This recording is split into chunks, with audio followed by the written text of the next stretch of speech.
My rhythm every morning is to use the Bible app, the YouVersion Bible app on my phone. It just works for me. Most of my life was a paper Bible. I still do use one, obviously, on Sundays as well. But I like being able to start my morning off for a lot of reasons with that. One, you have that little feature where the guy can read to you as well. So when you're starting your day off and it's the first thing you've done, there's still a little bit of what's really happening and what day is this going on when you begin. And so having my little British guy read the Bible to me while I'm reading it as well helps.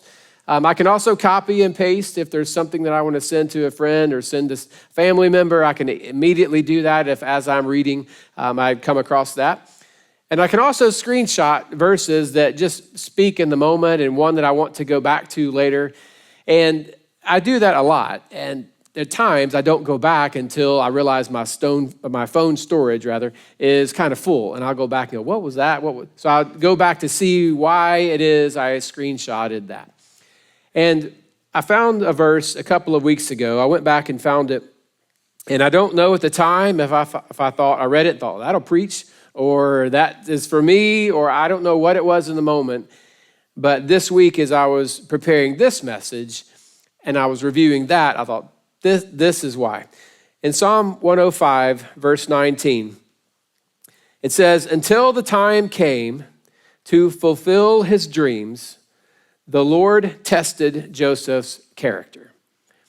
Now, it's actually a psalm, which means it's a song, and it's an awkward line in the song. I can't imagine how we're supposed to sing this, but this line says, until the time came to fulfill his dreams.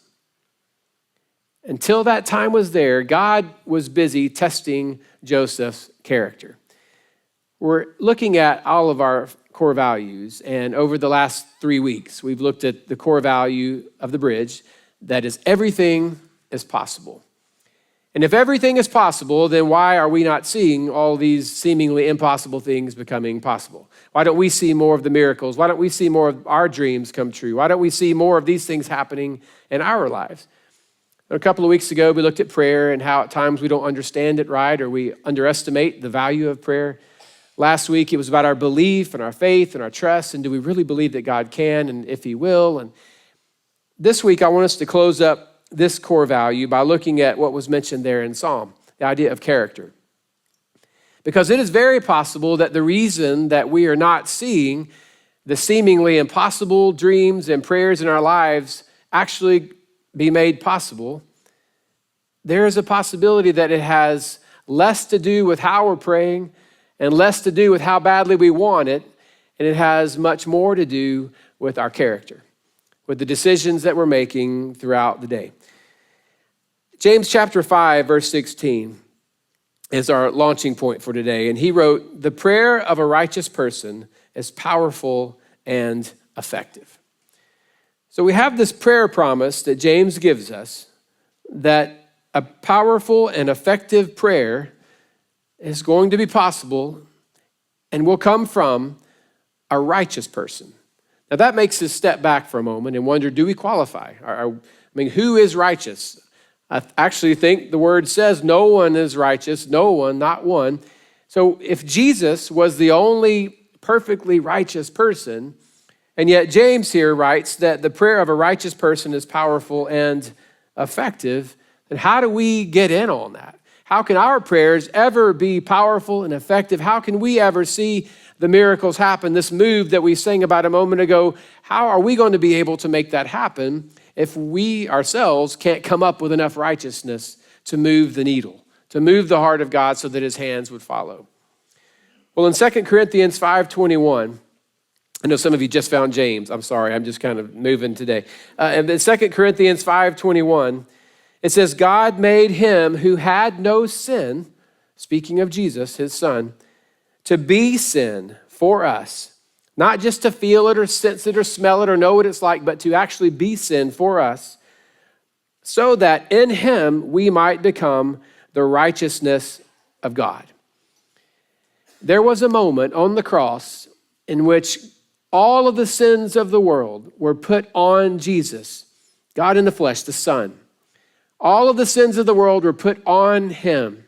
And in that moment, he became sin for us so that we might be able to be freed up to receive, to be the righteousness of God. So there's a transfer that happened in that moment. And because of that moment, because of that sacrifice, now we have the opportunity, the invitation, the ability, however you want to word it, to be righteous before God, to have his righteousness, for God to be able to look at us and see us as righteous as his own son. But there's something else that happened in this transfer that I think helps us understand the connection between our character and seeing God do what seems to be the impossible. Because I know in this room and those who are with us online, I know that a large majority of us are wondering why it is that if we believe, if we pray hard enough, why is God not doing it? Why is the thing not happening? Why is the moment not happening? Why is the door not opening? Why are things not unfolding the way we ask? And there is a connection between our character and the way God moves in a moment. And I think it has a lot to do with this transfer, because think about it like this. When Jesus was on the cross, in that moment that the transfer happened, Jesus spoke a few words. And if you look hard, you realize he screamed a few words. And he didn't just scream words just out of emotion. They were pointed. And one of the things that Jesus screamed, one of the last things that he yelled from the cross was a quote from Scripture. So even Jesus, when he screamed the Bible. He screamed in Scripture. And he screamed Psalm 22. And he said, my God, why have you forsaken me? And if you go back to Psalm 22 at some point and just read through that again, you'll find that all throughout the psalm, it's about this feeling. And he literally says, why are you so far from saving me? Why are you so far from hearing my cries? I bring that up to say that it's about distance. And distance is going to be the main thread today as we're trying to understand this connection between character and God doing the impossible. Sin always creates distance. And at the moment that Jesus took on the sins of the world, his scream was, God, why have you forsaken me? A song that was written long, long before he was on the cross that followed up with, why are you so far? Why are you so far from hearing me, from saving me, from responding to my cries? Sin always creates distance. And that should not have been a surprise to the people here. Because if you go back even further, you go back to the moment where God's creation, Adam and Eve, the first creation, sinned. And the moment that they sinned, the first thing that God said after that was not, what have you done? It was, where are you? That was the first question. Where are you? Now, God knew where they were, but he was trying to help them see there is distance now. The sin has created distance. So, okay, I thought this was about everything is possible and maybe a little prayer, but what does distance have to do with this? Thank you for asking. The thing with distance is distance cuts off access, which limits ability. When there is distance, we are separated from something or some person, and as a result, whatever they're able to do for us, with us, whatever gifting they have, whatever blessing it is, whatever you're separated from, we can no longer tap into that because there is distance. Those moments when the power goes out, which I can't believe last night that more of us did not lose power with all that was going on. I was bracing for it all throughout the week. But when the power goes out, like our lives shut down, we don't know what to do. You're in your house, it's always after dark. Power rarely goes off when you can see something. So the power goes out 8:30, 9 o'clock, and everyone just stops. Like, what are we going to do? Like, we can't move. You say, well, who can continue to do the same thing? Well, unless you're churning butter, I mean, you're done because everything requires power. And there's nothing more uncomfortable than being in your home and just listening to people breathe. Because every house has a mouth breather and it's just weird and you go, well, talk to each other. Well, sitting in the dark talking is odd. So there's a lot going on. And if it's time to go to bed or if you're in bed, I can't sleep without a fan. This whole deathly quiet thing, I would never have lasted on the prairie because I would have just died of lack of sleep. I could not have done that. Just the quiet, nothing moving, no air flowing, just everything shuts down when we have no power. For some of you, it's your phone. That's probably a much better example. And I'm just curious for a little survey. If you're on your way to work tomorrow and you're halfway to work and realize you don't have your phone, who's going back home? Okay. 3/4 of the way to work. In your cubicle already, you're just going back. If you're on vacation, I don't want to know. But like we cannot function without that. That separation, that distance is just too much, and we can't move. Our ability gets shut off because our access is shut off. And in the same way, sin creates that kind of distance where we are no longer side by side, walking hand in hand, able to go, Father, this, Father, that, Father, help. Father. There's just a lot of where are you and how far and how long has it been this way and how far away are you? There's separation, and it cuts us off. And when James wrote, the prayer of a righteous person is powerful and effective, he wasn't speaking about our position before God. He was speaking of our proximity to God. It wasn't about God's taken away righteousness now that he gave you as a gift. It's about proximity. When James wrote about this powerful, wonder-working, miracle-making kind of prayer available for righteous people, he wasn't speaking about everyone who knows him. He was talking to those who would be near him. It's about closeness. My son will always be my son. He is my blood. He has my name. He has my favor. He has my heart. He has me. How close we remain, though, depends on him. The distance will always depend on him. He will never not be my son. He will always be mine. But how close we stay, that's on him. That's for him to decide. And once God transfers his righteousness onto us, we will always be his. We will always belong to him. But how close we remain to him is up to us. And if we desire for God to move in huge ways in our lives, and we have big prayers and big dreams and big goals, and it's not happening, there is a possibility that we have underestimated the effect that our own character has on our closeness with God. Because if we're making choices that are contrary to what God has asked us to do, then we're putting ourselves in a position in which there is distance that's growing. We look at relationships we're in and we say, God, why is it so hard? Why are we always arguing? Why are we always fighting? Why are we always struggling? Why does this relationship never working out? Why do my friends not get along with him? Or why does she not? We have to step back and say, God, I'm asking you to bless something that is a mess. We're not honoring you in our relationship, but yet I'm wondering why you're not moving in this. Distance. Or maybe, God, I don't know why financially I'm always in a bind. Why is this always falling apart?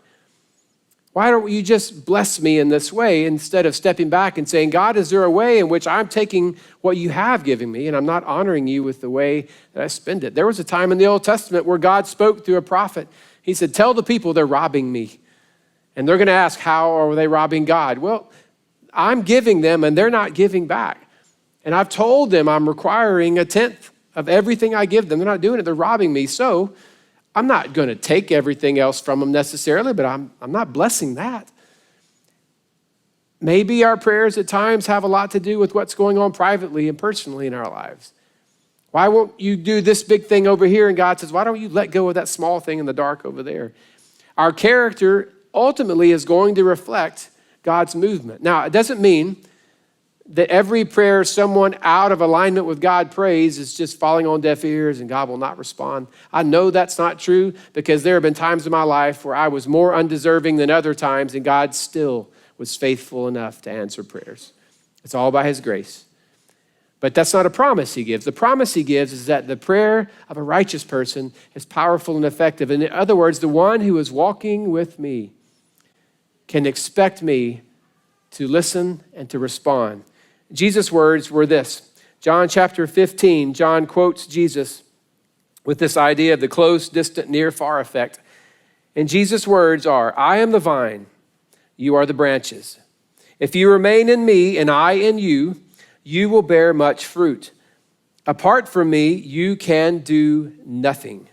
If you do not remain in me, you are like a branch that is thrown away and withers. Such branches are picked up, thrown into the fire, and burned. If you remain in me and my words remain in you, ask whatever you wish, and it will be done for you. This is to my Father's glory that you bear much fruit, showing yourselves to be my disciples. I'm the vine, you're the branches. If you remain in me, ask whatever you want, and I'll do it for you. That is a challenge, because it causes me to look at my own life and step back and say, are you not doing a certain thing in my life because you have a better plan and I need to trust you, which it could be? Or are you not moving because you're testing my character first and I'm proving that I'm not ready for this by the way I'm living my life, by the way I'm making decisions, by the decisions that I am making?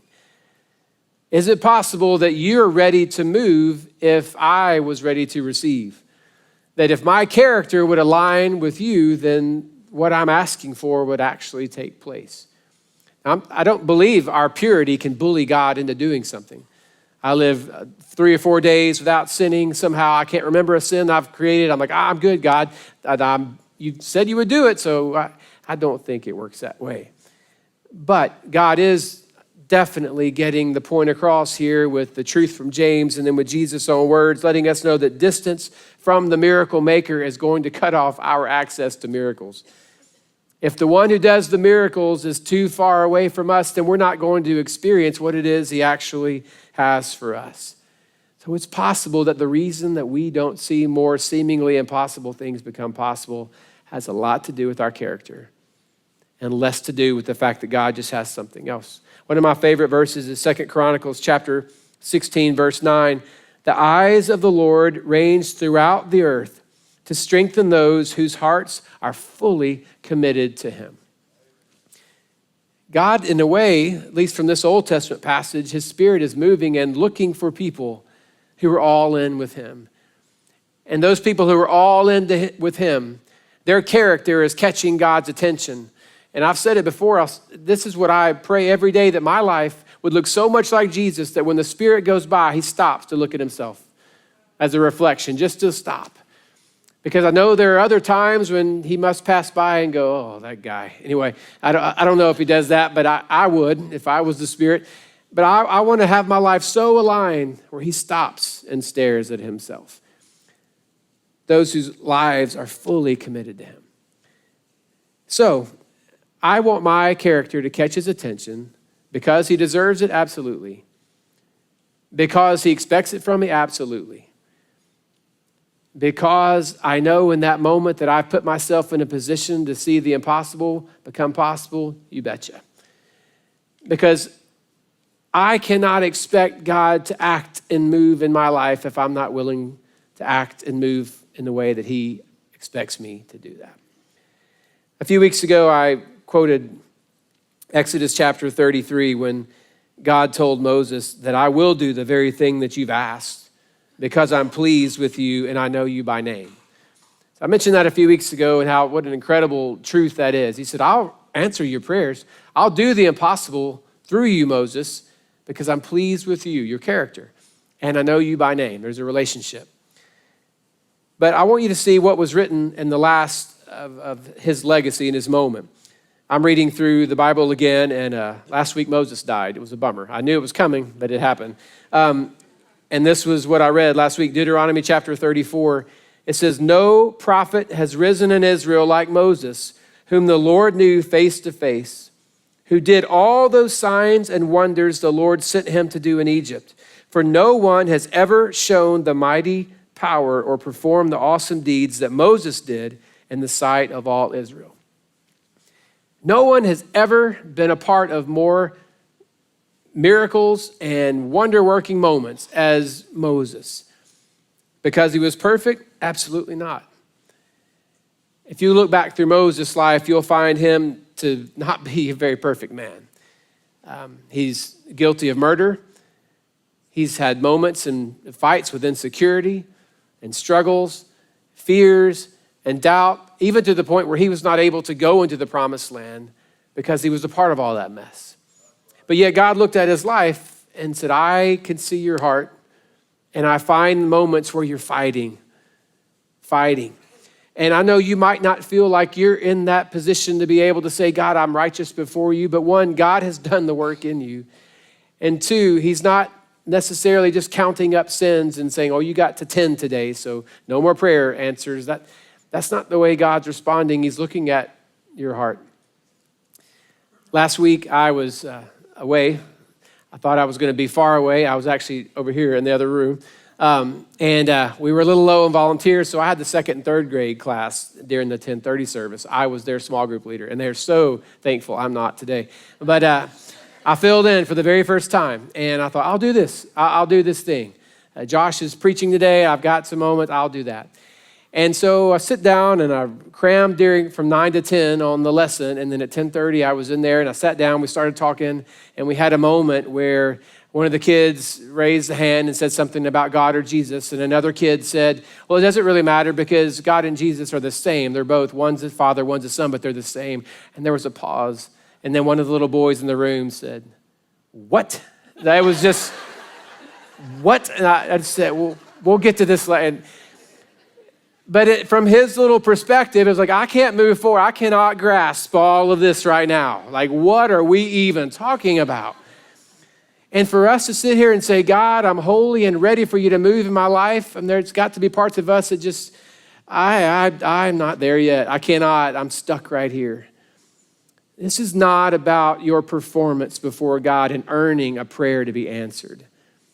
This is about God being able to look at your life and say, that kind of life only comes from someone who's pursuing me. Yeah, you're falling down. Yeah, you're tripping over yourself. Yeah, you're constantly having to have him help you back up, but you're fighting for it, and you're fighting for it, and that is going to matter. That's different than sitting down on the path and refusing to go. Jesus reaching back and refusing to take his hand or just dart off. And those are two different realities. And the prayer of a person who is fighting to honor God tooth and nail to the very end, those prayers are powerful and effective. So if your character is not lining up today with the God that you follow, you need to take a step back and realize it still matters. We're declared righteous, we're his, but how we live still makes a difference. And our character ultimately is going to determine our distance or lack thereof with God. And our closeness is going to be the key to experiencing that. So for yourself and for the sake of all those around you that you're praying for, make sure that you've aligned with God. Maybe today you could be even so bold in your prayers to say, God, here is this thing I'm doing I know didn't honor you. And to be honest, I don't even want to stop.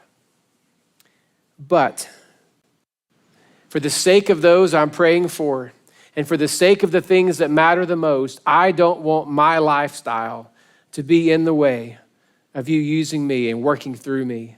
So I'm going to lay this down. I'll lay this down because you ask, but I'll lay this down also because the people around me are depending on this. I will lay this down because my church is depending on me. I'll lay this down because those outside these walls need to have someone fighting for them behind the scenes and praying for them to come home. And I don't want anything to hinder my prayers and seeing the impossible become possible.